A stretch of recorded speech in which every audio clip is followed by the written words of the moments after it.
అసలు వెటరన్ దర్శకుడు దాసరి నారాయణరావు అంటే ఇప్పుడు ఆయన ఒక మెగా దర్శకుడు అనే విషయం కంటే కూడా ఆయన ఒక మెగా గెస్ట్ అనేది పెద్ద విషయం.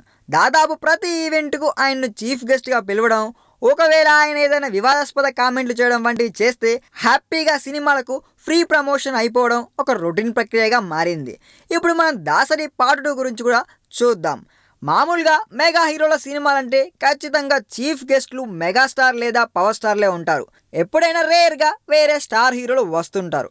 ఆ తర్వాత అక్కినేనిస్, నందమూరిస్ ఇలా ఎవరిని తీసుకున్నా కూడా వాళ్ళ ఫ్యామిలీ హీరోల గెస్ట్లు. ఇక తక్కిన వారందరూ దాసరి పైన ఆధారపడుతుంటారు. అయితే ఇప్పుడు మాత్రం అందరూ అలా యంగ్ హీరో నాని మీదే ఆధారపడేలా ఉన్నారండోయ్. ఎందుకంటే మనోడు ఎవరు పిలిచినా కూడా చక్కగా వచ్చేస్తున్నాడు. బాబు బంగారం, హైపర్ ఇలా ఏ ఆడియో సినిమా లాంచ్లో చూసినా హీరో నానియే కనిపిస్తున్నాడు.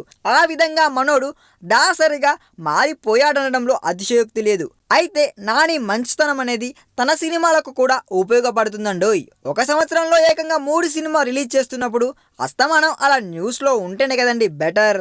ఈ వీడియో మీకు నచ్చినట్లయితే సబ్స్క్రైబ్ చేయండి. ఫిలిమి స్టార్స్ బోలెడంత న్యూస్ బోల్డ్గా.